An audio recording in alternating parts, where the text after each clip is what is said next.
Welcome to another edition of Great Health, Abundant Happiness, and Outrageous Love. So, you want to do a video on, we see all this stuff out there about how to attract your twin flame and all these exercises. Right. I know we said this probably time and time again, but we want to just get this out here. I mean, the best way to attract your twin flame, if you have one out there, is to first focus on yourself. I mean, that's the most important thing. I'll just pass that to you, Karen, because I know you have this down, right? 100%. Whether you're trying to attract your twin flame, if you have one, or a soulmate, or whatever it is, that whatever kind of relationship you're looking to attract, it's imperative to understand you're going to attract whatever you know and have within. That's what you're going to attract without. Right, on the outside. So if you want to attract true love, if you really want to have that fantastic, outrageous, loving relationship, you need to first have that love for yourself. It needs to be unconditional, bulletproof, self-worth, self-love, self-value. And once you have that and you're overflowing with it, a couple of things happen. First of all, you no longer are willing to accept anything less because now you understand what unconditional love is. Whereas before, maybe you were accepting something much less because you thought you had to compromise on what you truly desired from a partner, right? Yeah, I think that advice goes for attracting anything in life, to attract your best life, as you said, your soulmate, and as we're talking about twin flames. Once you get that down, your own self-love, you're kind of back to your pure love, the way we came into this planet. That's how you win in life, and you get good things coming back, as Karen said.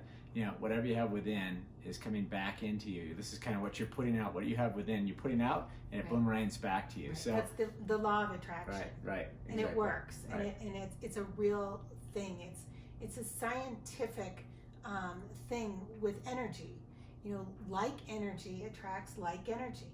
So if you're putting out negative energy, low vibration, on a lot of these social medias, I had this one person saying, you don't understand, we live in pain and grief every day for not being with our twin flame because there was somebody else.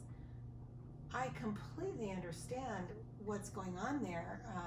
Whether or not that's your twin flame, if they're not with you, I don't know why, if you have that unconditional love for yourself, that you're accepting, to live under those circumstances. Well, it's the pain thing. I mean, when someone says, it's a real crappy, cloudy day out there, and someone else says, oh, it's an absolutely gorgeous day, and picks a few of the positive aspects, you're looking at the same day. You're looking at the same life.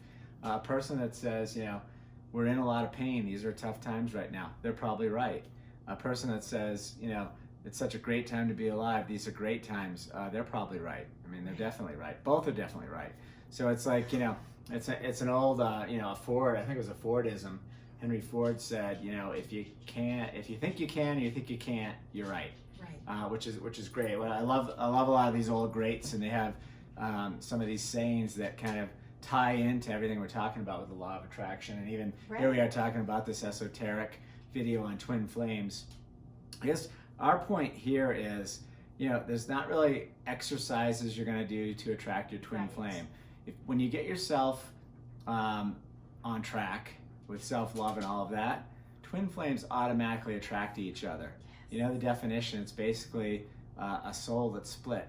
Both whole on their own, they can both live their own life and have a great life, but when they want to come together, it's almost like two magnets coming together. Right. It's not like you have to go out and do exercises, push-ups, or learn a different language or any of this kind of stuff. You just have to get yourself on track, and if you've got a twin out there, your twin will be attracted to you. You will be attracted to your twin. I mean, that's the way it works. That's the way it works. It happened with us, and there was no exercise, no mirroring exercise that either of us were doing to attract each other. There's no tarot card reading that is going to bring your twin flame to you. I'm not saying that if you want to do these exercises, there's anything wrong with it, or if you want to go to a psychic or have tarot card reading, or Reiki healing. Do all those things. All that stuff is fun. Yeah, it is. It's amazing.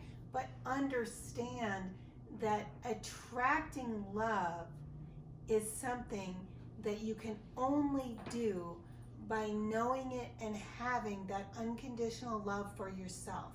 So, stop taking these classes and reading these books on how to attract your twin flame. It's very black and white. Find the unconditional love for yourself, unwavering, and love yourself just as you are today, right? Well, I would just say, people can do what they want. Let me just add that. Yeah, If people can take all the classes they want, right. I wouldn't say stop taking classes. Okay. I would just say what we're trying to tell them is right. what to do. You're right. Right. You can take all the classes, you can do all these Read all things. the books. I mean, Yeah, learn something new every day. I mean, that's one of the Absolutely. things that we really strive to do is learn something new every single day. I mean, I Right. sign up for so many classes and seminars and things right now with the lockdown in our business. There's so many different seminars. I can't even go to them all, but I do go to a bunch. Right. And do I absolutely need to go? No.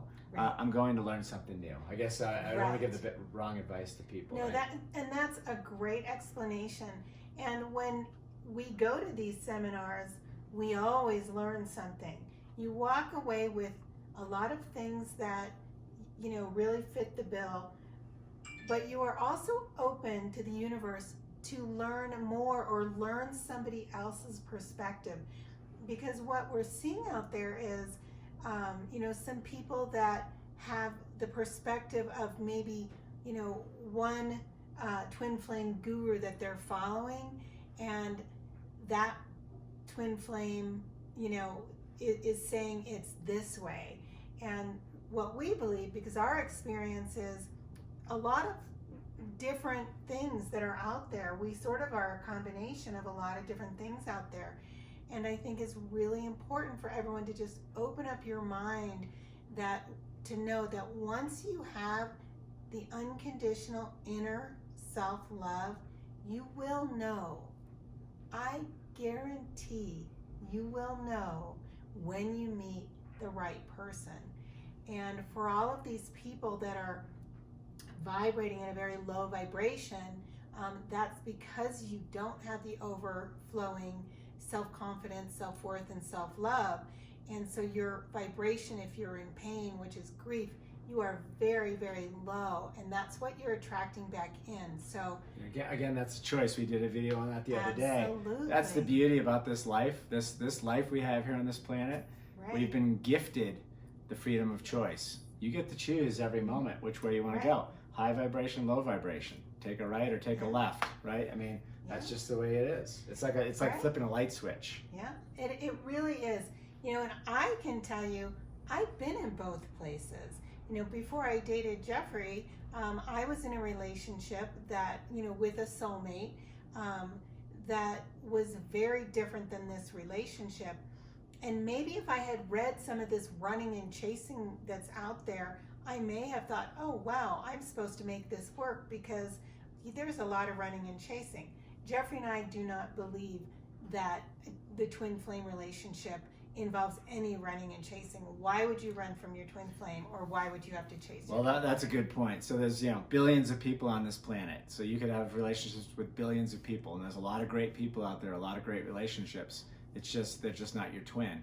When you find your twin flame, you know. And so when two twin flames come together, when you figure that out and you just know, why would you run? Doesn't make sense. Right. But again, everybody's open to their own opinion. But Absolutely. that's the part when we see this stuff. I think people are really confused. They think that there's a lot of pain, there's a lot of running and chasing. That's all part of it. Right. All that really is, you're in a different relationship with anybody else. It's a karmic relationship, or you're in a soulmate relationship, or any type of relationship. Put any label you want on it. I mean, at the end of the day, it's not your twin. And it doesn't mean it's bad. Right. But if you got a lot of pain and there's a lot of running and chasing, that doesn't sound good. Right. And, it isn't bad. That's part of the journey. Had I not had that experience, That was such an amazing time. I'm so grateful for that relationship and that person, because it allowed me to learn to really fulfill myself and to not compromise on the desires that I had for my life path. And that's really important. And the other thing I do want to say is that, if you're in that relationship, and Jeffrey said it, it's okay if that's where you want to be. But if you're in a grief state, a pain state, it's a low vibration. And I can't remember, it's under 100, I believe. Love is at over 500. So what's really important to understand is you are not, love doesn't hurt. Love is not down here. Love is up here. Right, that's a great point. So you cannot be in this state down here and be experiencing, the high vibrational energy of love. And that's so important. Once you realize that and understand that, it becomes easier to release the grief and the pain. And that was the experience that I went through with my soulmate that I was with before Jeffrey. Is I all of a sudden realized, and it was a 3-year relationship, that I needed to release that pain, release that grief, because that wasn't love. Not to say that I wasn't in love with that person at some point, but the relationship that it was at that point was not love. Love does not hurt. Yeah, I think that's the best thing I've ever heard you, as you described it, because you always say love doesn't hurt, and obviously it doesn't. But when you look at the scale, the frequencies, you're right, love is at the top, and this pain and hate and everything else is at the bottom. Right. It doesn't match. You can't have all of this pain and issue. It's definitely not love, right? So that's a great way to look at it. Yeah. Yeah. I think it's really interesting. So I hope some of you out there who have it all and are, have that inner self-love, and you've met that person, can share with the people that are still working to get there. That you might have gone through an experience similar to what they're going through, that they're interpreting as love or as twin flame, to try to explain to them that maybe it's not, and to just look at all sides of it, right? We're not saying we're right or wrong on anything. We're saying that we're only sharing what we know. Exactly, right. Just our experience. And we only know what we know. We only know what we know, and we right. know we're in love, right. and we know it feels really good. Wishing you great health, abundant happiness, and outrageous love from the nest at Copper Mountain. Thanks for listening, and subscribe if you have. We'd love to have you on board.